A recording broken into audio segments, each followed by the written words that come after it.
I sat in this bar. You know, one of those bars that you just have to go to. One of those places where you meet really beautiful and successful people. Yes, there were some. Although they were a minority, they dominated the place in a casual manner, flitting around, hugging other cool people, being casual with themselves. They seemed to know everyone, to be best friends with everyone, to just love everyone. Well, not everyone, of course, but at least all the other cool people. And then there were the others, the nobodies. Moderately attractive or at least not repulsive. They gathered in small, immobile groups and didn't flutter around like the familiar, truly beautiful people did. And then there was the sad remnant. The unfortunate ones who tried to hold on to their seats so as not to blend in with anyone else. They tried desperately not to draw attention to themselves because they felt like everyone could see at once that they didn't belong here, that everyone could see their true insecurities. Their fears were unfounded, no one noticed them anyway. They were just an obstacle that other, more confident people could overcome. They made the place seem less empty. Yeah, I was one of those people. No, not beautiful. Not even one of the invisible, mediocre group. I was one of the people who really didn't belong here. I took a seat at the bar and tried not to embarrass myself and look like I was having a good time. The problem was that I didn't really have anything to do except feel insecure.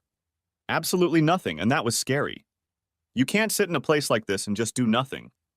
It would have been embarrassing if anyone had noticed that I wasn't doing anything, but thankfully that didn't happen. A few friends said they wanted to meet me here, and like a lamb I showed up, not knowing that this was one of those bars, and worse, my friends hadn't even shown up yet. So I clung desperately to the drink in my left hand and watched the crowd, trying to look like a sophisticated observer, like a knowledgeable person keeping in the background. Not like the shy guy I really was, afraid of being exposed. I really wished I had the looks, confidence, or charm to be one of them. The ones everyone wants to be like. Take this guy, for example. 6'2", blonde, tan, muscular like the Hulk, with teeth white enough to blind you for a while. And he made damn sure everyone here saw every single one of them, including the molars, all the time. While I really liked the comic book characters he resembled, I already hated him. Mostly because I couldn't find the slightest flaw in him. After all, you can usually always console yourself with finding flaws. Yeah, sure, she's beautiful, but you can already see she's a selfish bitch. Sure, he's muscular, but look at his teeth. Yes, he's handsome, but he looks dumb as a sheet of bread and his hair is already thinning. The real problem was really flawless people like this guy. He was just a dreamboat and even seemed witty and nice. Asshole. Why can't the genetic lottery be a little more fair, a little more evenly distribute the assets? And let's not even talk about what's under his belt. Any hottie seeing this woman would curl up in shame and change jobs. No, not a hottie. It wasn't a girl at all. She was quite tall and built like an Amazon warrior. No, it wasn't a beauty at all. It was a gorgeous, beautiful goddess. And she clung to him like he was a God-given gift to mankind. Damn it. I really hated him. I hated them both. Where the hell are my friends? I still felt completely out of place here, like I just had no right to be in the same room with these people. Did I mention that life wasn't fair? I guess you did. I looked around and saw that practically everyone was looking at them, not just the commoners, but the party people as well. These two were the clear winners of the Human Genome Lottery, and I asked myself what it would be like to be one of them, or at least to be around them. And then it got worse. Mr. Universe turned around and walked his gaze through the crowd. All the non-existent guys like me faded under his gaze. I wanted to disappear like a cockroach when the lights came on. Surely he'd notice right away that I wasn't comfortable here, that I'm all alone, that no one talks to me, that no one notices me, that I don't belong here. Shit, and he was right. Now he looked me straight in the eye, scanned my body with his light blue eyes, and started smiling. Bastard. I felt like I was doing something illegal by being here, defiling this fancy place with my nerdy, uncool presence. He rubbed the Amazon goddess on the shoulder, and the situation immediately worsened. He pointed in my direction, and though I desperately wanted to, I couldn't look away. God, how beautiful she was. Breathtaking. She looked at me, at him, at me again, and frowned. I was forced to agree with her. If I were her, I would have frowned too, seeing myself here. Thankfully, she soon turned away from me and started talking to her godlike companion, shaking her head. They even seemed to get into some sort of light argument, which surprised me a bit. After all, the Olympian gods weren't supposed to argue, were they? They were just supposed to watch the antics of us mortals with a contemptuous smile. That their lives were less than perfect gave me a small but definite sense of satisfaction. But that feeling didn't go so far as to make me give up my dream of trading their lives for mine. I averted my gaze from the pair of models and pretended to study the bottles behind the bartender again. It seemed like this way I'd be invisible until my damn friends finally saw fit to grace the place with their long-awaited appearance, and we could just escape to a more appropriate place. Excuse me. Wow, what a pleasant female voice. It really was so pleasant that I decided to give her the seat she was undoubtedly asking for before I even turned around. Damn. It was her. I felt the blood rush from my upper body and the ability to speak faded away. She sounded eloquent. My name is Tina. Ah. And you are? Ah, of course. You can have it. Now she looked embarrassed. The seat. You can have it. What seat? I asked your name. What? Your name. Surely you must have one, right? Thomas. Ah. You see, Tom. Everyone just calls me Tom. Yeah, Tom. I was still a little embarrassed by her presence. Good, Tom. We're making progress, I can feel it. You were even able to memorize and pronounce your name. She giggled slightly, and it was surprisingly cute. It gave her a decidedly non-threatening look. She seemed almost, well, human. Adorable, even. Stop it, I thought. Don't turn this into a ridiculous cliché, a crush or something. You see, Tom, we have a bit of a problem. A deep and very masculine male voice suddenly broke my trance state.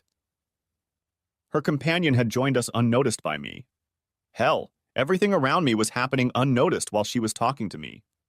I'm Ralph, Tina's husband. You see, I'm very fond of her. And she just turned 25. Why is he telling me all this, I puzzled. And surely you know how hard it is to find the right gift for your woman. Having no experience with real long-term relationships, I wasn't really versed in this, but prudently kept silent. Well, I kind of fell short. I bought her. No, let's just skip that. It was a ridiculous gift. And she got a little upset. Got pissed off. What? I was furious, Ralph. Really pissed off. Yes, all right. Pissed off. She was pissed off, really pissed off. And I kind of made her a promise. She'll get any gift she wants if I can arrange it. You know, financially, legally, and so on, you know? Okay. That was my only contribution to the discussion, and I desperately hoped I'd manage to hide my growing confusion. Why was this stranger telling me about his failure to pick out a suitable birthday present? Why was she looking at me almost expectantly? Hell, is this even the reality I'm in right now? Apparently not. None of this made even a remote sense. I expected that at any moment someone would yell, "Cut!" and make me look like the victim of a prank. And that's where you come into play, he said. What? Could this evening have gotten any weirder? Where were my buddies when I needed them? Now I was desperately searching for some kind of exit strategy. I finally found the flaw I was looking for. These people were clearly crazy. I chose my gift. Entertainment with another man, just once. I hadn't been drinking when she casually said that. Luckily. Otherwise, I would have spread my booze evenly throughout the house. I was still coughing when she calmly continued. Ralph, of course, had to agree. It was a desire clearly not beyond the limits he had set. Certain limitations, I thought. This woman was no brainless whore. But to speak in such a tone about the openness of marriage to extramarital fun was certainly odd. Yes, I had to agree, but I didn't have to like it. My stipulation was that I could pick the guy and that I could watch the whole thing if I wanted to. Really? My one-word answers probably led to the fact that they already thought I was a complete idiot. Of course, what did you expect? I certainly wouldn't let a man who could be any competition to me do it with her. Ah. You know, it's certainly not easy for me. But I know I screwed up, and that's part of my penance. But I'm not going to let it jeopardize my marriage. So I need a totally unattractive man. Unattractive, ordinary, not a charmer, not a keeper. Basically, no competition. What a strange story. But I finally understood why they were telling it to me, and frankly, hearing the undeniable truth told in that way was rather disheartening. You know, Tom, I agreed to Ralph's terms. I was even surprised he agreed at all. Well, I was in a good mood at the time. I'd had a few drinks and was really regretting her gift. Like I said, it's my punishment. And you deserved it for that shitty gift, honey. Anyway, I agreed to let him pick the guy and attend. But I also made a condition. The guy at least doesn't have to be stunningly ugly. Okay, but then what are you doing here with me? I exclaimed. She looked at me stunned and started laughing. She really thought it was incredibly funny, but Ralph and I knew better. Ugly was exactly how I saw myself. Tina? She was still giggling. Tina? What? He's serious. What? Come on, you're not model quality. And I'd prefer you to be a little taller. But at least you're not shorter than me, so that's okay. And yeah, you could use some extra muscle. But Tom, you'll do fine. I'm not too picky, it's just a one-off. You won't say no. You're not that ugly. Okay, but he's not handsome either. Apparently he is, Ralph. You don't usually like him, do you? What? No way. Whether it was true or not, it was really getting pretty insulting. But I put up with it and stayed anyway. Of course I stayed, since I had a chance to get closer to the woman of my dreams. But I still didn't allow the thought of doing it with her. It would be too much. I would just prepare myself for a huge disappointment. But just touching would be reward enough. Their motives were clear enough. She had every reason to present me as a vile creep to assuage her husband's fears. His motives were equally obvious. He certainly had no interest in praising a guy who was about to become his competition. These thoughts helped me retain some modicum of self-respect. But you'd do it with him? Well, he's certainly not a dreamboat, but he'll do. Okay, Tina. I think I can handle Tom entertaining you, even though it would still hurt. I know, and I really appreciate it. I know how much you love me and how strong you are. Tina, I still don't understand that. I should be enough for you. This guy was suddenly surprisingly insecure, even a little whiny. I couldn't blame him. If I were him, I'd kill myself on the spot. But I was still a little puzzled. Ah, guys. Not now, my dear Ralph. We can talk about this later. You have nothing to fear. I am yours and will remain yours. Guys. Yes, Tom? Asked Tina. What does all this mean? It means you're going to entertain her, dude. You're not going to make love to her. You're not going to romance her. No candlelight dinners. No hugs, no kisses. Just simple, quick, old-fashioned, you know? No. What do you mean? They were both clearly stunned by my response, and frankly, so was I. I'm not interested. Are you out of your mind? I inwardly reprimanded to myself. But it wasn't true. This wasn't going to work. Are you crazy? Or maybe you're gay. No, Ralph, I'm not gay. Have you looked at her lately? She's so beautiful. Yeah, I've noticed. But it's still not going to work out. At least not the way you described. Without romance? I'm sorry, how could that possibly work? So you need these things? Candles? Kisses? Cuddling? Man, that's disgusting. I offer you the opportunity of a lifetime and you come up with such unmasculine stuff. I'm sorry, I forgot, you're kind of a wuss. Yeah, I imagine you like that sort of thing. I didn't really know what I liked myself. Okay, I certainly wasn't a Casanova in my 24 years. He's right, Ralph. I don't love him and I never will, but this in the way you describe it won't work. Fine, do what you want, but I'll get it first. You'll get a sloppy second. Ralph, honey. It's a deal. It's better for you, too. He'll be able to watch and learn. She only rolled her eyes. Okay, let's get this farce over with, shall we? This little caricature of a man poses no threat to me. I thought he was whistling in the dark. But I was glad he was being a jerk. It made things morally easier. I was a little uncomfortable having fun with a married woman. Okay, I'm in. But I'll be the leader, I boldly stated. Deal, she replied quickly, keeping a straight face. Great. Just fine. Now he was being sarcastic, and it didn't help that he was being nicer. But you won't be doing it in our bed. I'd have to ritually burn it later, and it's almost new. And where do you live, weakling? Just a few 100 meters from here. Shit. Wow, that's a thoroughly miserable man. He probably wished he'd thought of a better gift for her. Whatever he got her, his punishment seemed unnecessarily harsh. But then again, I didn't know them well enough to judge. We walked to my apartment, which was quite close by, in tense silence. I walked in front, and he kept possessively grabbing her. For such a virile stallion, he was being a little pushy. She was reciprocating, probably to appease him. We spent about 5 hours in the elevator after that. At least it seemed that way.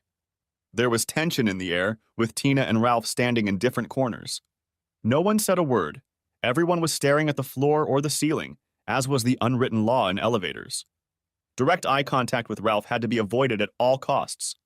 Instead, I glanced briefly into Tina's gorgeous eyes, and she smiled tensely. She didn't seem to be expecting it at all, which didn't help calm my nerves. The situation was just weird. After an eternity, the elevator door opened, and Ralph and I tried to get out at the same time. He took this opportunity to roughly push me out of the way. I stumbled slightly, trying desperately to maintain a modicum of dignity and not fall to the floor. I barely succeeded, but I embarrassed myself by doing a strange dance with my arms and legs. Tina looked at me almost painfully, and Ralph smirked. If everything had gone right, I would have entertained the woman of my dreams by the end of the night, but at the cost of what little self-respect I still had left.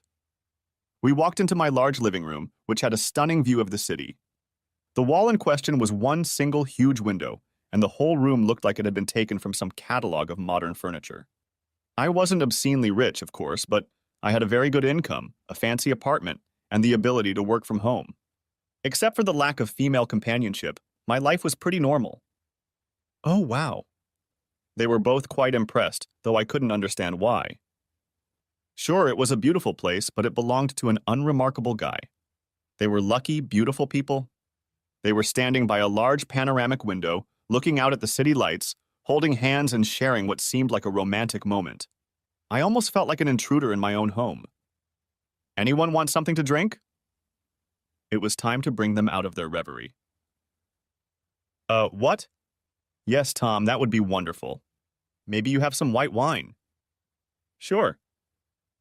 Beer. As I brought them drinks, I tried to calm my nerves a little. I still had the impression that she was too beautiful to be around someone like me. I had a brief vision that the universe would simply collapse if I touched her, because surely some law of physics would be broken. And to be honest, I was also a little intimidated by her mere presence. Quite a nice apartment. You don't seem to fit in here. Thanks. I did my best to ignore his rude remark, which seemed like the best way to not give him any pleasure. Okay, let's start with me giving you a free lesson. She seemed unhappy with his behavior, but tolerated it, probably because she was well aware of how difficult the situation was for him. Okay, please follow me to the guest bedroom. No, boy. Not the guest bedroom. What? We'll take your bed. He wanted to hurt me in any way he could, but I didn't care. I was going to entertain his wife, the woman of my dreams, with his permission. I just had to remember that, and that was okay. Okay, follow me. My bedroom was much more impressive than the guest bedroom, so this choice suited me just fine. It had the same panoramic window overlooking the adjacent park. Since it was the upper level of the tallest building in the area, it still provided some privacy. And the room also had a huge transparent window under the ceiling. On a cloudless night like this, you could see the stars and moon from the bed. Tina was absolutely delighted. She just stared at the ceiling with her mouth open. It's so... Do you like it, Tina? Tom, I can't believe it. What's up there? Honey, we can start right now. I'm going to show him now. It's so beautiful, Tom. There seemed to be tears in her eyes. I love that window, and I always thought women would love it too. But I've never had any real women. Shyness, you know? Tina, hi. Are you here with me? We can start right now. Oh, yeah. Sorry, Ralph. After a few minutes of doing this? Okay, wuss, now it's your turn. He just rolled off the bed and went into the bathroom, ignoring her. I see your problem, I said quietly while he was gone. I love him, you know. Yes, I can see that. Tears stood in her beautiful eyes. I don't want to hurt him. I know, but you need to know. Yes, I need to know, she said in an almost desperate tone. It has nothing to do with that shitty gift. I'm not such a bitch about that kind of thing. I just need to know. I might not be the best choice. I don't have a lot of experience. You're my only choice. I'm surprised he even said yes. And you definitely have more experience than me. He's been the only one so far. Childhood friends? Yes. I sighed. A relationship like theirs was something special, and I was well aware that it could be ruined by what was about to happen, making me regret my part in it. But there was nothing I could or would do about it. She should have known. Tina, you should take a look at that bathroom. It's bigger than our apartment. Holy shit. He waited a few seconds for her to leave. Okay, dude, I'm leaving. I'm not going to watch this. No real man should have to look at something like that. She's all mine, and you can spend the rest of your life dreaming about this night, wishing you could do it again. But it's not going to happen. She's not going to like your skinny body anyway. You know, shit. He looked a little frustrated, just turned around and walked out of the apartment. Where's Ralph? He suddenly decided to leave. She looked a little sad. Yeah, that's probably for the best. I'd hate to hurt him like that, but I need to know, I really do. I understand. Okay, let's go to the bedroom. Yeah, we did it.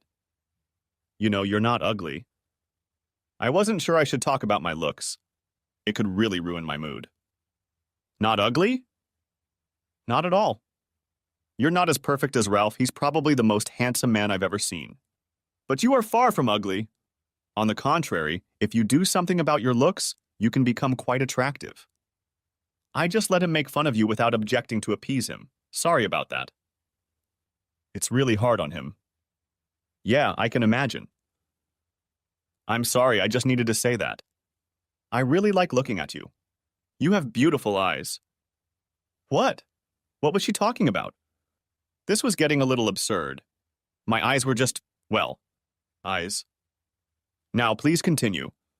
This is better than I dared to dream. It's so... Oh, Tom. To my embarrassment, she started crying. Wow, that wasn't exactly what I was expecting. After we relaxed a little, her mood suddenly became a little somber. I thought I knew what was wrong. Tina, you shouldn't feel bad. I know. This isn't what you expected? No, it's not. That's the problem. It was better. Much better.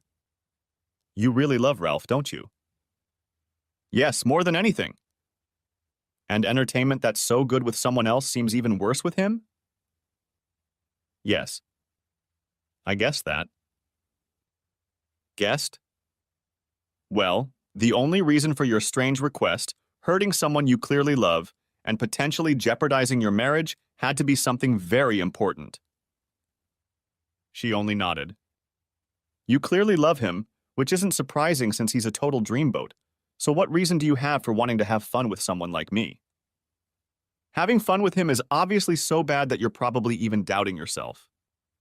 Yeah, she sobbed and collapsed to her knees. I tried to comfort her. Tina, the problem is definitely not you. You're a very good, very responsive lover.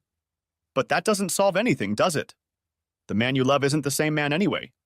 You know that for sure now, even though you had your doubts until today. She only nodded miserably. The problem is that he's a bit selfish, but that can be cured. You can teach him the finer points. The more serious problem is his outdated views on male behavior. I've already talked about that. Let me guess. He doesn't see a problem in your marriage, he's not crazy, and he doesn't need this weak counseling? Yeah, more or less.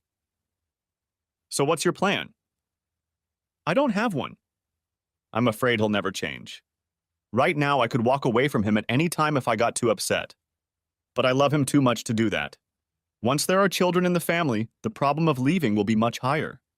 So I'm afraid that he'll care even less about my needs then. Oh, you don't have to worry. I don't think he could do any worse. She laughed briefly and bitterly.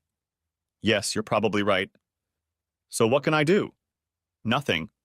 Dream of this wonderful night with you. Accept the fact that the man I love is a lousy lover. Hey, this is confidential, okay? Yeah, sure. Don't worry about it. I'm not an asshole. I know. You know, Ralph's not that bad either. It's just that he was hurt and insecure today. Yeah, I guess that. So this is the end for us then? Yes, Tom. Thank you so much for that. It was like a dream for me. Me too. Thank you. I'll never forget this night. With tears in her eyes, she ran to the bathroom, cleaned herself up, got dressed in record time, and ran out of my apartment before I could find the appropriate parting words. I realized with surprise that my face was wet too. After that, I lay awake for ages, trying to realize what had just happened. She was extraordinarily beautiful, and she was certainly gorgeous in bed. But what surprised me was that she was so open, so sweet, so attractive. I was almost glad I wouldn't see her again. I would definitely fall in love with her without being able to get her, make her mine. She really was beyond me. She was perfect, just like Ralph, except for one annoying flaw. My plan was to try to treat the whole thing as a strange but very nice one-time episode that I would fondly remember for the rest of my life. But there was nothing in it that would really change my life or my outlook on the world. Of course, it didn't quite work out that way. The next morning, I went to the barber shop to get a decent haircut. I cultivated my nerdy, careless look, but realized it was just as ridiculous as Ralph's strange views on appropriate male behavior. Neglecting my appearance wasn't a pleasant quirk, it was just immature. By evening, I had a new haircut and wore new clothes. It was time for a change. Meeting Tina was a wake-up call for me. My self-esteem was still intact after the experience, and I was almost able to hook up with the girls I'd met twice in the city. Of course, before things got too serious, I managed to screw things up by hesitating too long or not finding the right words. Some of my insecurity may have disappeared, but I was still painfully shy. 2 weeks after my big adventure, I sat by the fireplace and stared at the flames that were the only light in my house at the time. My mood was somber. My attempts to push Tina out of my mind were mostly unsuccessful. All would have been fine if she was just beautiful. The real problem was that she turned out to be a sensitive, caring, and loving person. Damn! I kept thinking about our wonderful lovemaking, replaying it over and over in my mind and torturing myself with it. My beautifully moody mood was broken by the doorbell ringing. No, not now. I couldn't see anyone right now, especially not my friend Tim, who was the reason I was in this situation in the first place, not showing up at the bar on time. The damn doorbell rang again. Shit! I realized I should probably do something about it. I finally got my ass up off the floor and moved towards the door as it rang again. What had happened to Tim? He was usually too stoned to be in such a hurry. I opened the door and was about to scold him when something tall, beautiful, and definitely female flew into my arms, nearly knocking me over. All in all, the situation could have been worse. Don't talk, she said, breaking her own rule. Let's just go to your bedroom. I just nodded. She was right. Nothing needed to be said.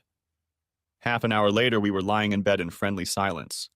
I felt completely at ease with her. I was no longer intimidated by her looks. We were friends. But something kept bugging me, and finally I had to break that relaxed mood. Tina, I don't feel comfortable with him being a cuckold. It's just wrong and not really my style. Yes, I feel terrible about cheating on him, too. I love my husband very much, you know? I know. He's been my best friend since I was a little girl. He protected me from bullies at school. Good. I'll never leave him. Good. Suddenly, she started crying. I have to leave. She practically ran out of my apartment again. This was becoming a habit of hers. I felt like an asshole for ruining her mood so badly. I wasn't too surprised to find her at my door again a week later.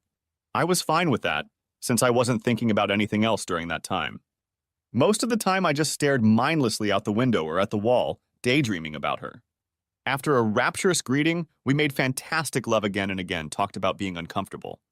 She praised Ralph again, and I again pointed out that I was not usually the type to entertain married women. This conversation was suspiciously beginning to resemble more of a ritual than the real truth. Her visits became more and more frequent until we were doing it almost every day.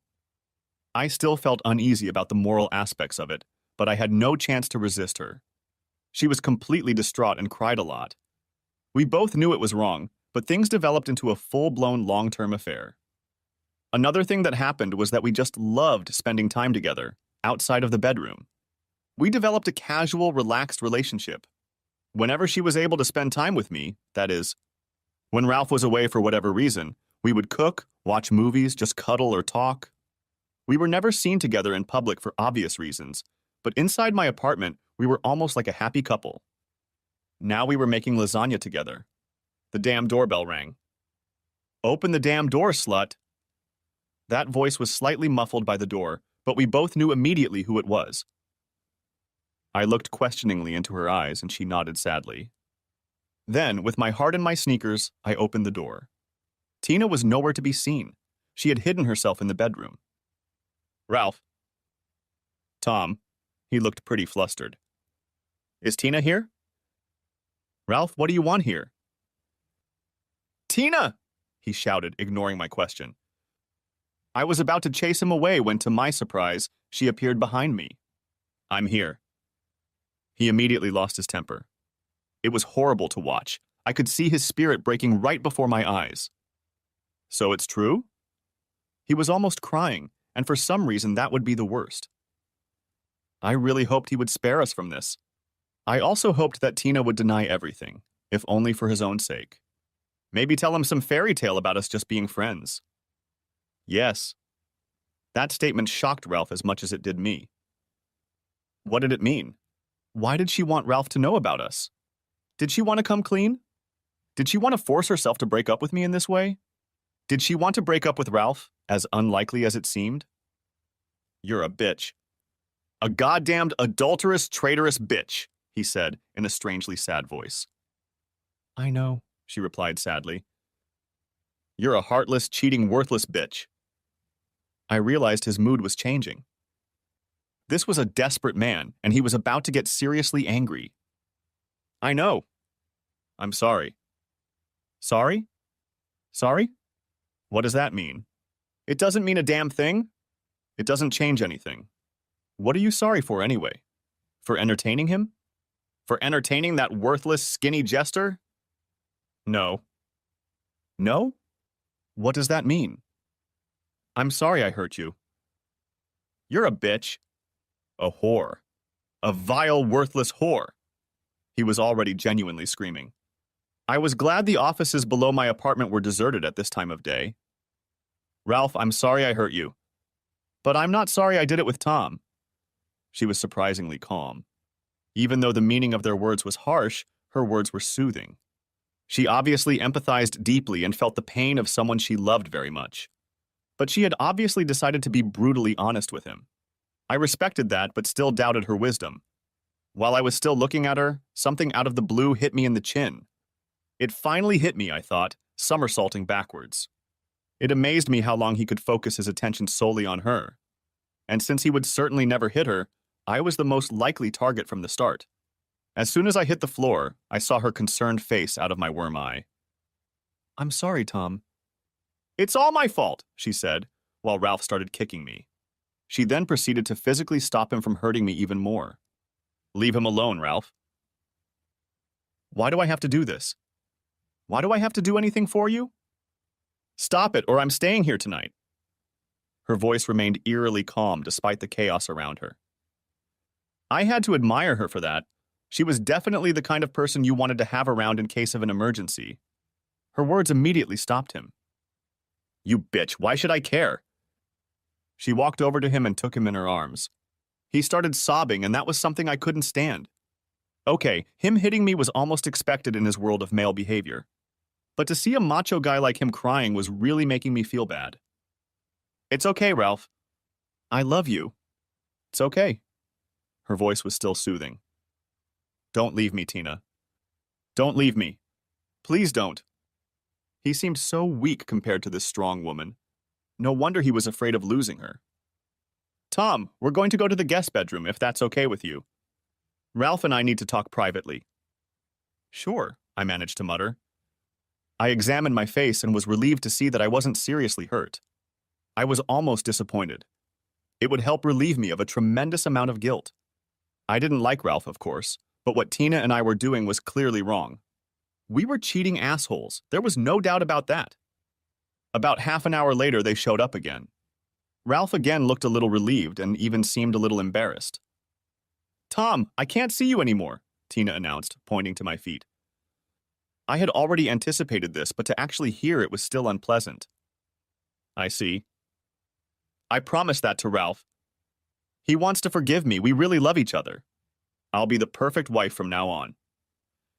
Ralph nodded firmly in the background, which seemed a little unnecessary. Good. We need our marriage to heal. I need to work hard to regain his trust. I'll miss you, but we won't be able to see each other again. Never again. It's over. We're broken up forever. Okay, Tina. I understand all that. I still felt bad about it. Good luck with your marriage. I'll miss you. Be well. She walked away, trying to hide the tears in her eyes from Ralph. I wasn't feeling too good either. To be honest, I knew I was going to miss her terribly.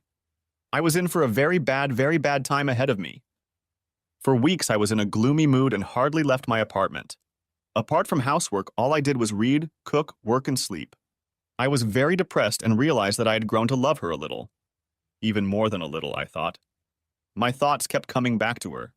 I missed her very much. I'll be honest, I was completely in love with a married woman. The worst-case scenario happened. 4 completely miserable weeks after our final goodbye, my doorbell rang. Tina. I was in shock. Tina, I was overjoyed. I wanted to jump up and do a victory dance just from seeing her again. She fell silent, putting her finger to my lips. As requested, I remained completely silent, even though it was difficult. I felt like I could burst with joy, like a big missing part of me was finally there again. To say the hour that followed was amazing is a massive understatement. I had hoped she would stay afterward to spend some relaxing time, but it wasn't what she had in mind. She looked at me seriously and put a finger to her lips. I prudently remained silent as I watched her shower, dress, and leave without a word. Weird, but it was definitely better than nothing. Our disgusting romance rekindled with renewed vigor over the next few weeks. I still felt awkward about the whole thing, but I was unable to confront her. She seemed to feel even worse, but obviously couldn't stop either. We were simply fornicating, and it was against the moral code of both of us. At first, our encounters were limited to wordless fun, as if that made cheating more acceptable. After a few encounters, that rule was dropped, and things went back to normal. If what we were doing could be called normal. This time, Ralph didn't seem to know anything, but that didn't make me feel any better. It had been about 2 months since our adulterous affair had resumed, and we had already developed a definite schedule. We spent most Saturdays together when Ralph played soccer and then hung out with his buddies afterwards. It was the best time as we could just spend a few hours relaxing together. But she also managed to carve out time for lunch breaks, usually 2 to 3 times a week.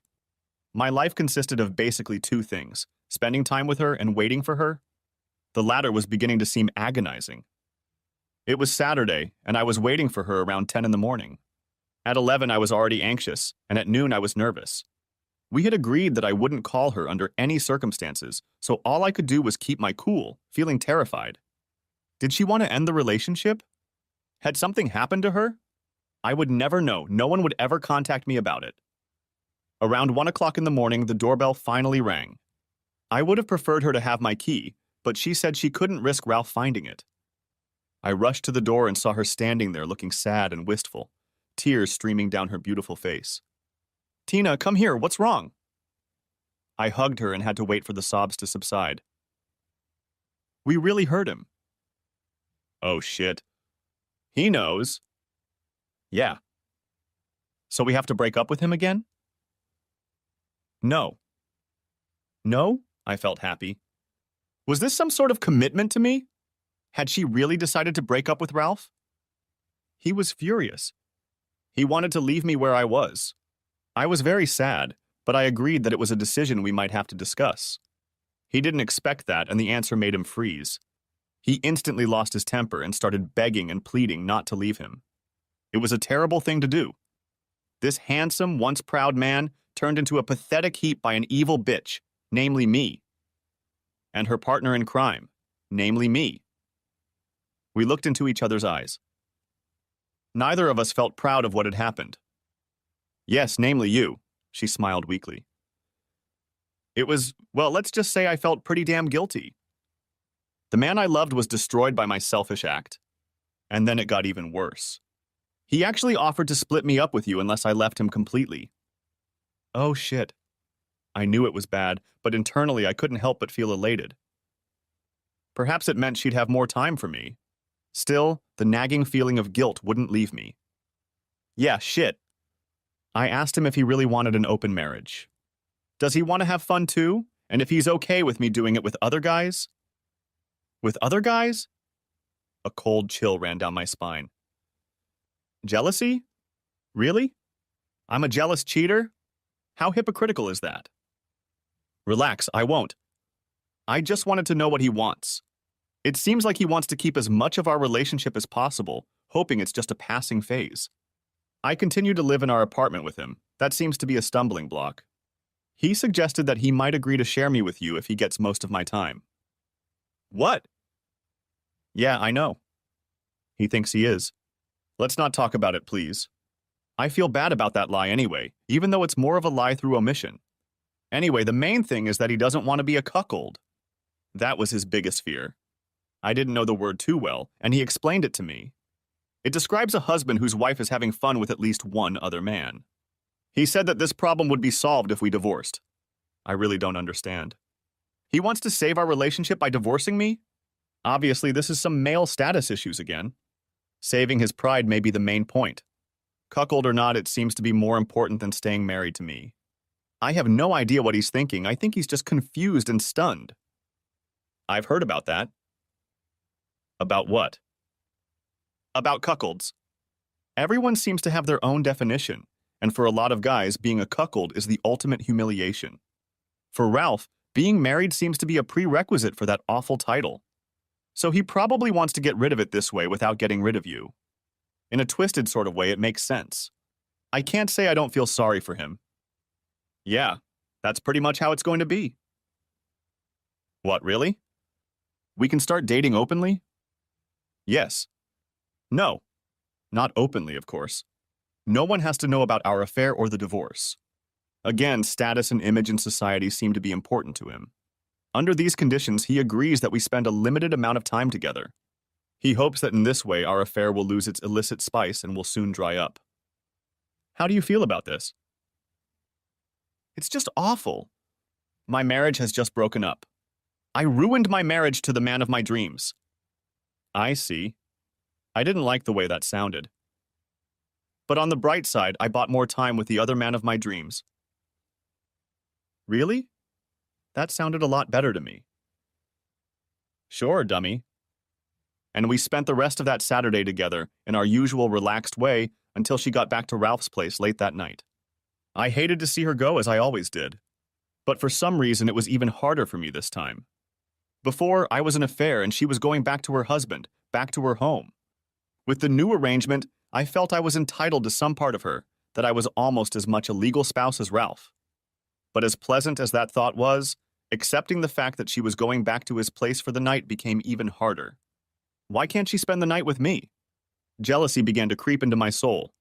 The realization that I was a jealous cheater was hypocrisy in its purest form, and it didn't help one bit. We continued to live like this for several weeks. I had to give Ralph credit for bringing the matter to a divorce. He loved her deeply, but he didn't want to be a cuckold husband. Since he couldn't leave her or force her to change her behavior, he was consistent enough to see it through, even though Tina assured me it was hurting him terribly. It hurt her too because she still loved him and didn't want him to go through all of this. He was devastated, but still struggled to hold on to her. It was just as hard for her to watch this as it was for him. I was afraid of losing her again during this emotional chaos, but to my great joy, she continued to date me. She would spend time at my place on Saturdays and then go to his place in the evening for a night of clubbing. She still didn't want to appear in public with me so as not to embarrass or humiliate him. This annoyed me a little, but I soon calmed down when she offered to spend 2 nights a week at my place. Those nights were like a dream for me, but must have been horrible for Ralph. Sometimes there was awkwardness right after she came over.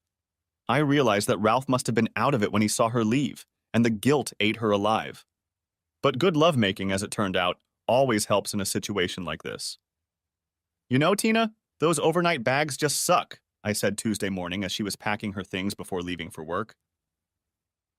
Yeah, I know. Packing these things is a total agony, and I keep forgetting things. Look, there's plenty of room in my closets. What? See? I led her over to my walk-in closet and showed her how pathetic my few belongings looked. I still can't get over how huge it is. Yes, it's a lot of space, even for a beautiful woman's closet. Tom, do you want me to carry stuff into your apartment all the time? Yes. She smiled radiantly. Deal. Really? Wow, that easy? Sure. Wow. Yes. That was it. The first step to getting her to move in with me. But cute? What, she called me cute? My bloodstream was mostly filled with endorphins by this point. I don't even have that many clothes? What? My vocabulary was still a little limited due to the natural drugs in my bloodstream. I hardly have any clothes at all. Sure, what woman has? Smartass. Seriously, if I split what I have between your house and my Ralph's, I wouldn't have enough for either place. I'll need at least clothes to work at both places. She called her former home Ralph's house. This was getting better and better. Well, we'll have to do some serious shopping then. No problem. Tom, I know you're pretty well off. At least I assume you don't have any immediate financial problems, but I'm not so lucky. I just can't afford that many new clothes. I was still on cloud 7. What, that's the least of our problems, okay? She was starting to look a little annoyed. Tom, I really don't have that kind of money. My account is almost depleted. You have separate accounts? Yes, we always have. It was fairer that way. He likes to spend his money on completely different things. I see. How much debt do you have? Tom, I'd rather not say. It's a lot, and I'm not proud of it, and I'm afraid you... Stop it, I interrupted her. About 8,000, she admitted shyly. I couldn't help myself and laughed. Asshole. That's not funny. I never know if I'm going to get cash at the ATM. Sucks. Okay, give me your account number. I don't want your money. She looked stubborn and proud and beautiful. I had to figure something out right away. It's not a gift. What am I supposed to do? Remember, I'm not here for money. I'm not a whore. She was still looking doubtful. I had to be diplomatic. This could have gone horribly wrong. I'll wire some money and buy something with it. You'll just have to help me buy it. I need a full set of women's clothes, toiletries, cosmetics, everything. It's all going to stay here at my house. It's all going to be my property.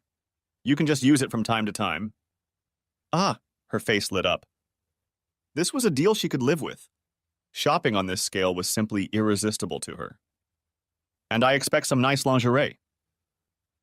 Good. She was clearly resigned to the idea. And Tina? Yes? I don't want you to be in a tight financial spot. I'm going to transfer some more to help you with the bill.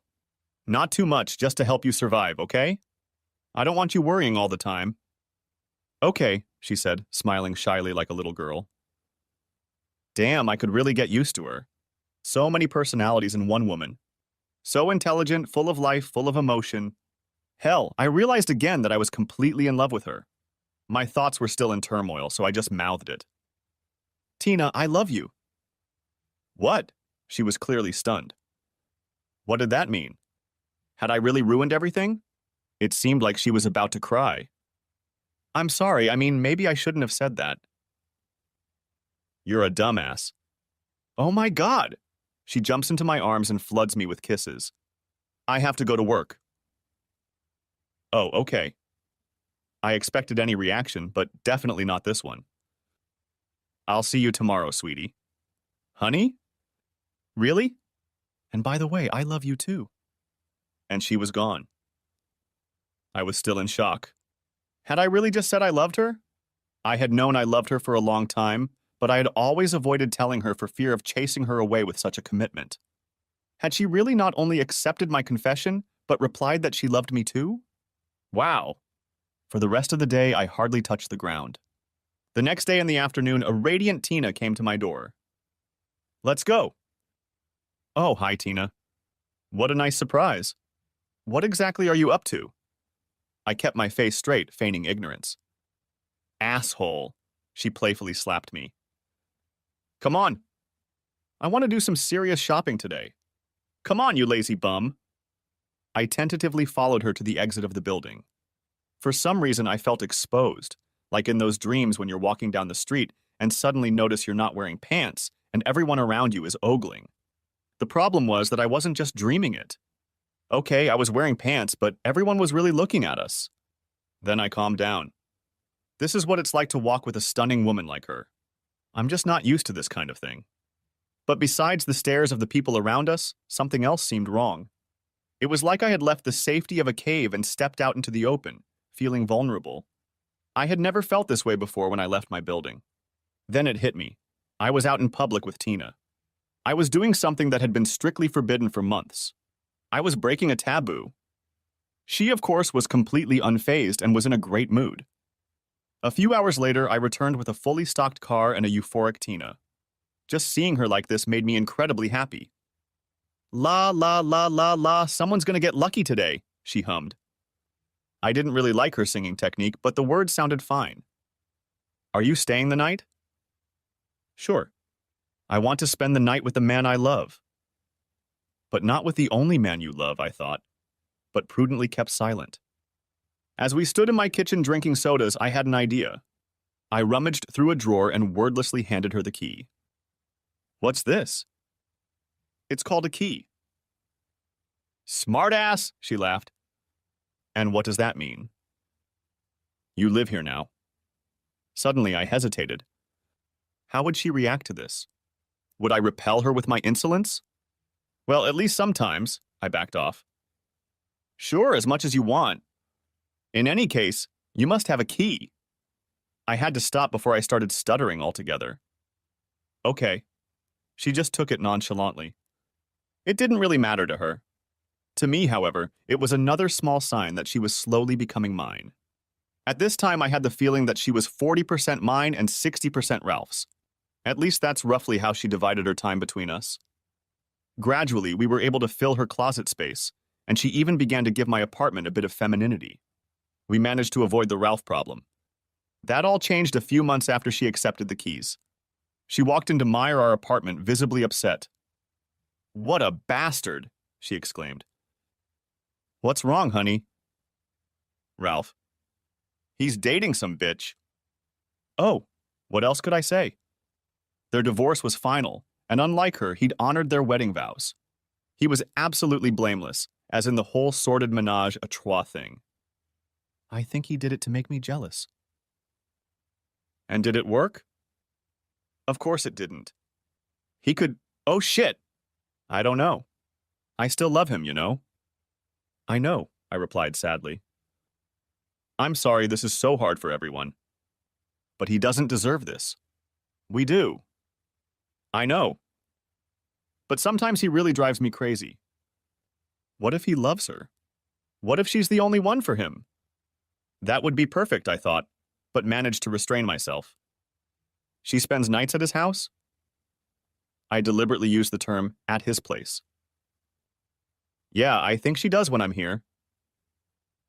I wouldn't mind if you spent more time here at our place. Is that what this is? Our place? Yes. It's as much your home as it is mine. That's so sweet. But you know, I still love Ralph. I can't just leave him like this. Haven't you thought about safety? What? Why? I'm on the pill. Sure, but you don't know the woman. She can be a little promiscuous. That could be a health problem. Oh, I can see that. Shit. So he could endanger all three of us. Well, I can hardly ask him to. He's certainly only doing it to annoy me and make me jealous. I really don't want him to think it's working. Damn, it was really hard to hear that they were even doing this. Imagining it was enough to make me nauseous. But I had to remember what we'd come to. I was a lover and had no right to be jealous. I had to be patient and gradually make her mine. I knew from the beginning that it would be difficult, but I was willing to do whatever it took to realize my dream. She was spending more time at my place than his, and that was already a success. But Tom, I still have a hard time seeing him disappear into his room with that woman. In his room? Yes, we've had separate rooms since the divorce was final. Oh, wow, this just keeps getting better and better, I thought, as we walked to the bedroom for a little entertainment. The bed was like a magnet attracting us, and today was no exception. Tina, I love you. I know. I love you too. That's what makes this so hard. I love Ralph too. Yeah, I know. Tina, I'm perfectly happy with what we have, I lied. But I'm a little annoyed that you still don't want to see me in public, at least in the evenings. You still only go out with him. Tom, I don't do that with him anymore. But I do enjoy his companionship. And I think I owe him at least that much. Good. I see. I realized that my jealousy had reached new heights. It seemed that Ralph was now an affair, that she was going on dates with some other man. But I can do that with you too. It's not that I'm embarrassed to see you. You're not ugly, and what's more, you're a pretty attractive man. I know, but I'm not as attractive as he is. Don't make me lie to you. Ralph is probably the most handsome man I've ever seen. I know. Now I felt very low, even though it was the undeniable truth. Don't feel bad about it. I love you. Yeah, I know. Is it really necessary to keep doing this with him? Yes, if he's in the mood, I certainly won't deny him anything. I'm indebted to him, aren't I? Yes, I suppose you're right. But it's still unpleasant. It almost never happens anyway. I just accepted it like I always did. The long-term goal was important. But when she left our apartment to spend the night with her other man, it nearly tore me apart. I imagined all too well how Ralph must have felt when he found out about us. It hurt. Very painful. I spent the night terrified that she would choose him again. Afraid that he'd finally improve his skills, in which case I didn't doubt my chances with her. I imagined what they were doing at that moment. If they were in bed together, if she was whispering affectionate words in his ear. To make a long story short, I spent the night sleepless, full of fear and jealousy like I always did when she was with him. It really wore me out. By then I felt like a horny husband, and it was no fun at all. After a few weeks I couldn't take it anymore. She steadily reduced the number of nights spent at Ralph's to 1 or 2 a week. This reduced my pain a little, but it was still hard. I avoided imagining how Ralph felt, slowly losing her. But I had to remember my purpose, and sparing his feelings wouldn't help me. I felt confident enough to take a small risk. Tina, what do you think about making our relationship exclusive? We already have that option, don't we? Or are you dating someone else? No, I'm not dating. But you are dating. What? Oh, I see. Well, I rarely do it with him anyway. But if he wants me to, I'm there for him. I still owe him a debt of gratitude and I still love him. You knew what you were getting into from the beginning. I see. So it's okay for me to have a girlfriend on the side too? What? No. She looked angry, but quickly calmed down after realizing the situation. I don't. I mean, I don't know. See, we have to remember that we're officially cheaters. I was married to Ralph, and somehow I'm still his woman. I hurt him, even though he didn't do anything wrong. I think I still love him. Yes, I know, but it still hurts. Yeah, just like we hurt him. Tina, you're not hurting at all here. You have 2 men to choose from. That's not true. It killed me to hurt Ralph. And I feel like I'm cheating on both of you. I feel like an unfaithful whore all the time. Then be done with Ralph. You live here anyway. I can't. He still hopes we can get back together. And I still love him to some degree. Shit. Yeah. Over the course of a few weeks, not much changed. Sure, she spent more and more time with me in public and even introduced me to a few of her friends, which meant a lot to me. But nothing fundamentally changed. She still saw Ralph at least once a week. I felt like she was cheating on me, and it was killing me. It was time to do something drastic. Call me an asshole, but I decided to use every resource at my disposal to win her over. Maybe it wasn't fair, but there was too much at stake. I knew she would soon have 2 weeks of vacation. I guessed that neither she nor Ralph had the money for anything fancy, but she had started planning a few short trips with both of us. Tina?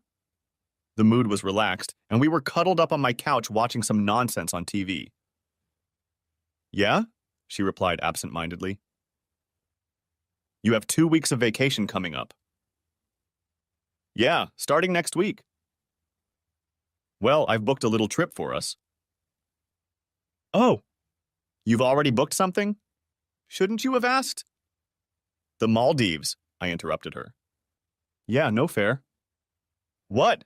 She looked incredulous. 2 weeks. A water bungalow. Nice resort.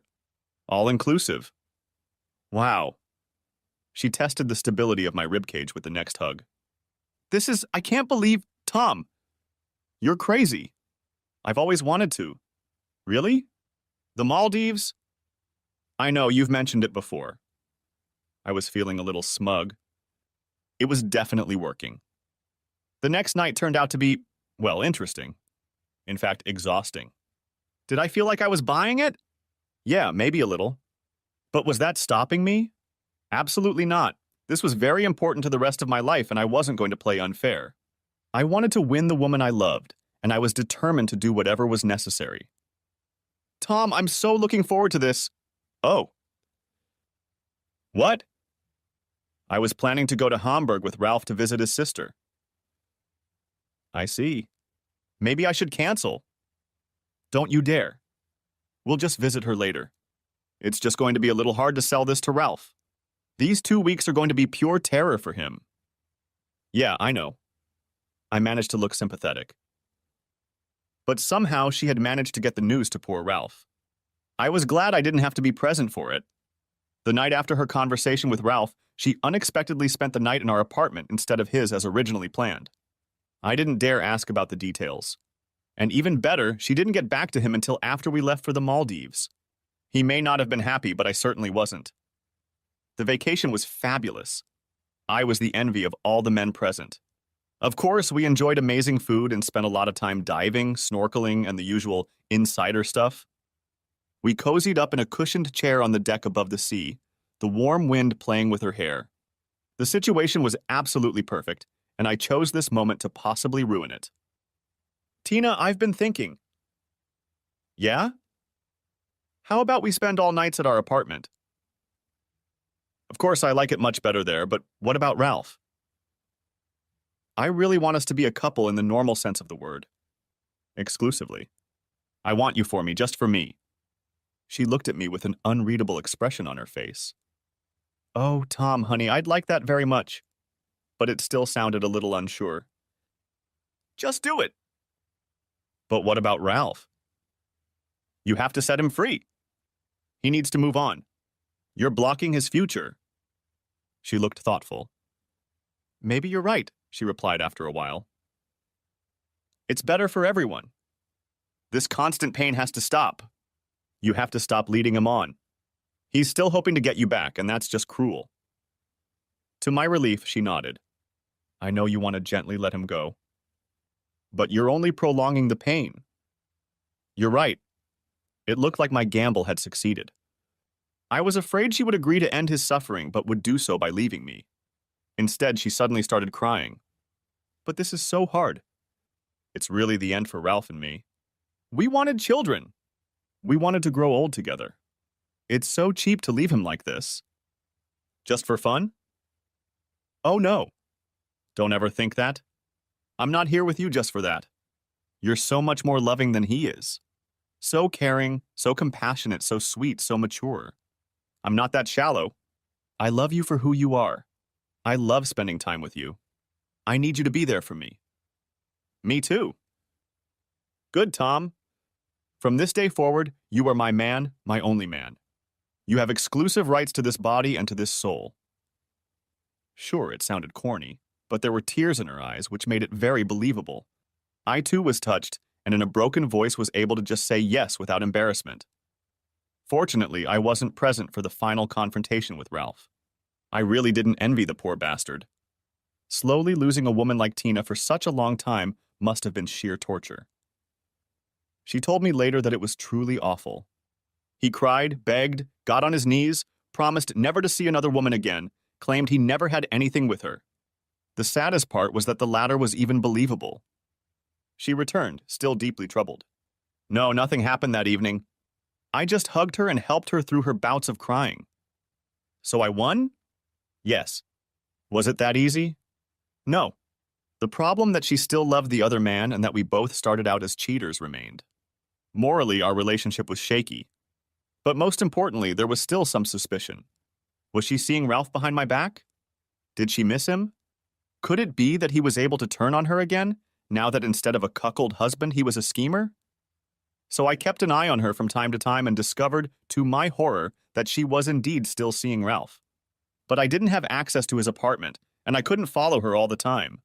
If she found out I was even doing it, all hell would break loose, and I might lose her again. So my options were limited, and all I saw were a few not-so-good lunch breaks that weren't even followed by kisses. And yet the fear and jealousy remained. What if she cheated on me with this guy? The thought was unbearable.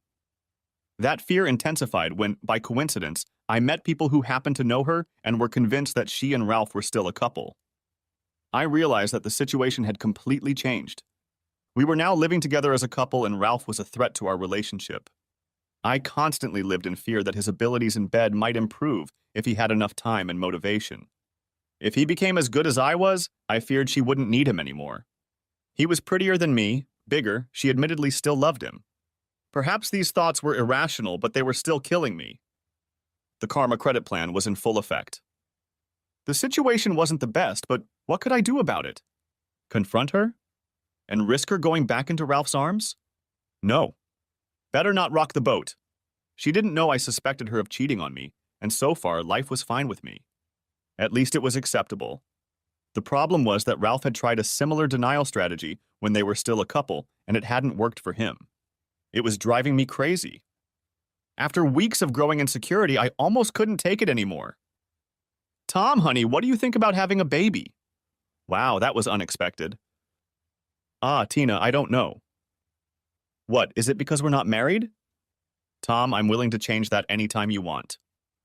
No, it's not because of that. It's because you're still dating Ralph and I'll never know who his father is. That was it. The cat was out of the bag. I rocked the boat and anxiously waited to see what would happen next. She just looked at me shocked and ran out of the room. Damn. Had I really lost her? She came back a few minutes later with tearful eyes. I'm so sorry, Tom. Of course I'll stop seeing him. At least without you. Without me?